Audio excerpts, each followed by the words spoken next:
Greetings, my fellow hunters, and welcome again. Today, we'll be once again tackling the supernatural, but not this time with a whip, but our wits and a knife. Today, we'll be reviewing the supernatural thriller crime drama known as Trese. Well, as I always say, my hunters, let the hunt begin. A bit of history before I start talking about the story.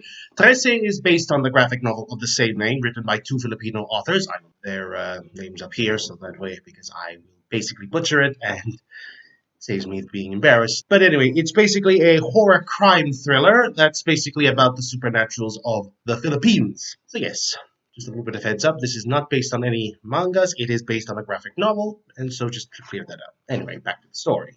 So, the story is very simple. It follows the main heroine, Alexandra Trese, as she basically must solve mysteries and that are committed by evil demons of variant Filipino mythology monsters. And I'm telling you, thinking, is that it? And frankly, yes, that's everything the plot has to do. There is an intrigue with her past and how it connects with right now with current events, but besides that, that is more of a slowly revealed. But I think the strength of it is just how accurate the monsters in these series is. Now, I have a friend who is from the Philippines, so I consulted him on a lot of the culture.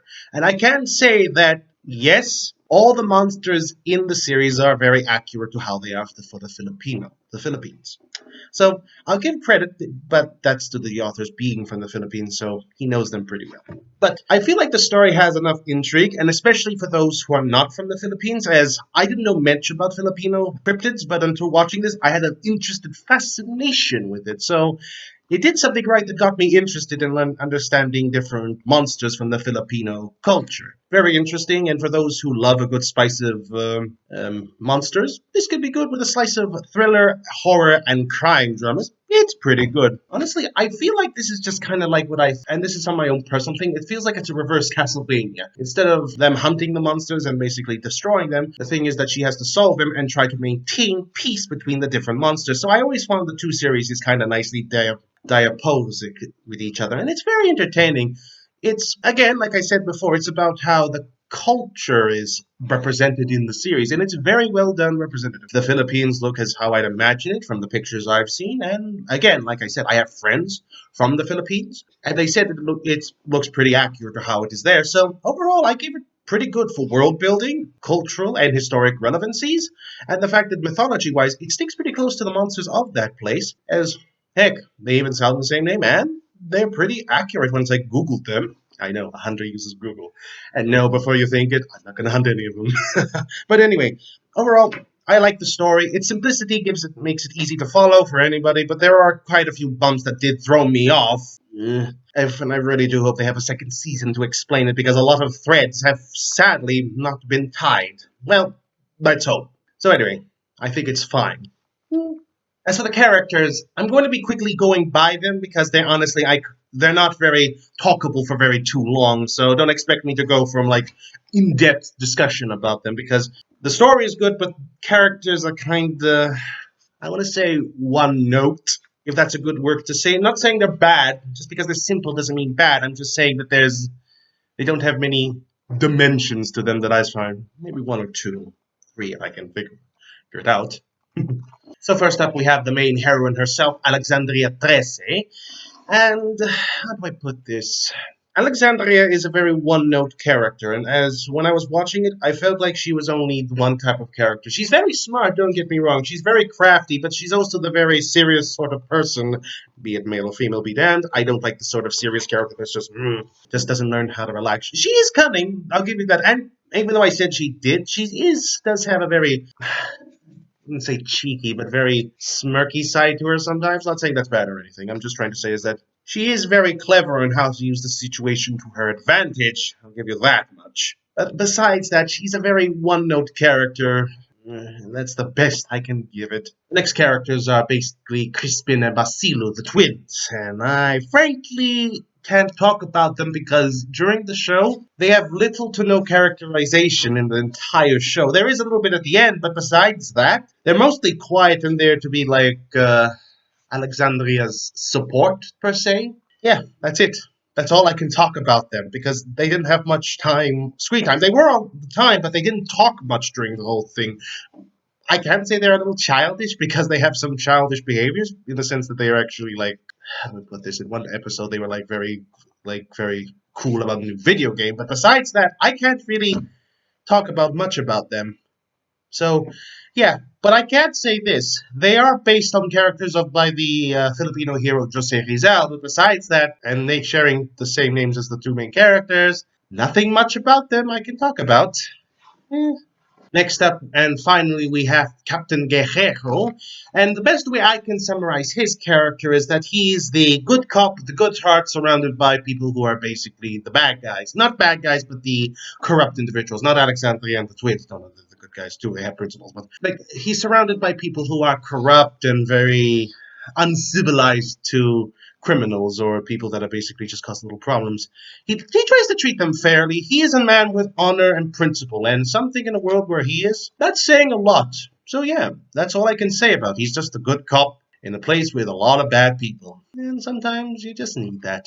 So my final thoughts on the characters. They're fine. They feel human in a way, and I kind of enjoy it that they show that the monsters aren't just monsters and that they're inhuman and vile and just evil. I enjoy that they actually show that humans are just as corruptible as anything else, and the fact that a lot of humans did a lot of horrible things kind of gives it more interesting and kind of plausible in the situation they live in. I kind of enjoy the characters. I love the conflicts that they have, and I kind of enjoy just how they are set up. It's enjoyable, it feels human and realistic, and what else could you ask for, honestly?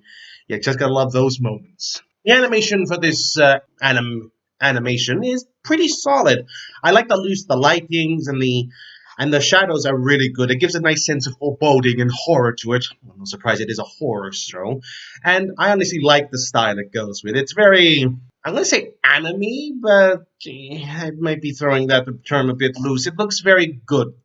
It's solid. I love how it's very visceral. I'll give you that. My goodness, I haven't seen this much blood in a show for quite a while, but visceral is the best word I can use it because, oh boy, it gets really bloody really fast. What do you expect from a horror series? I wouldn't expect any less from how do I put this, a mature series, but it kind of fits it. But yes, the animation is some the best aspect. The visuals are strong and stunning. It's smooth all the way. I've rarely found any like stiffness in it, and if there was, I didn't notice it, and I rewatched it a few times to be sure. So either it's hiding or it's basically better than I gave it credit for. But yes, I kind of did enjoy it. Now we come to the part where I feel like where Trese actually has the weaker point, the music.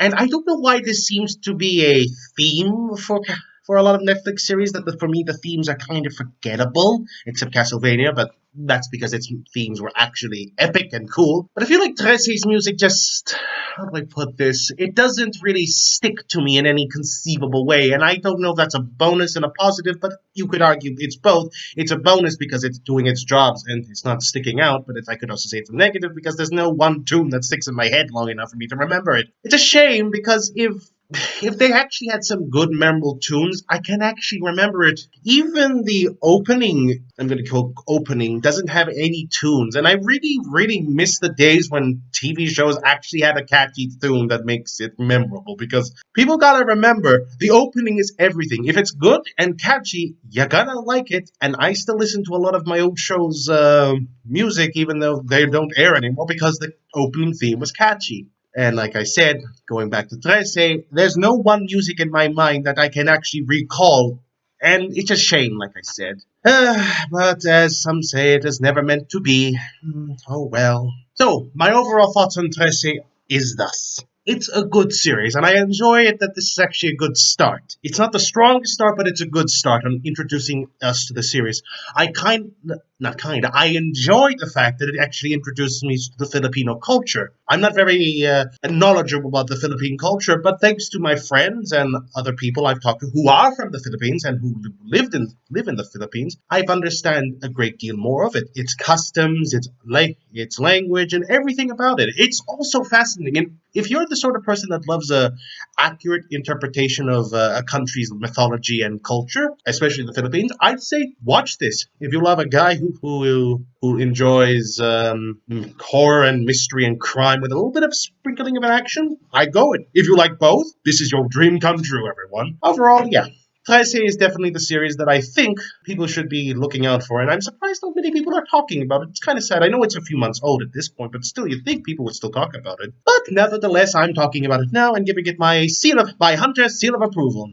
Go watch it. You might enjoy it, you might not. Just leave a comment down below if you've watched it and you enjoyed it. If not, leave a comment if you didn't like it. I'm up to discussions. And if you feel so generous, do leave a like on my videos because it helps me so much. Thank you for watching, my hunters. If you enjoyed it, please subscribe, like I said before, and do give my Discord down below a link. Look, and if you do feel generous to this old hunter, give my Patreon a look at and donate. Just donating €1 a month can help me a lot. Follow me on my Twitter as I regularly post on there, discussing things. And yeah, overall, I appreciate it. And as I always say, may the good blood guide your way.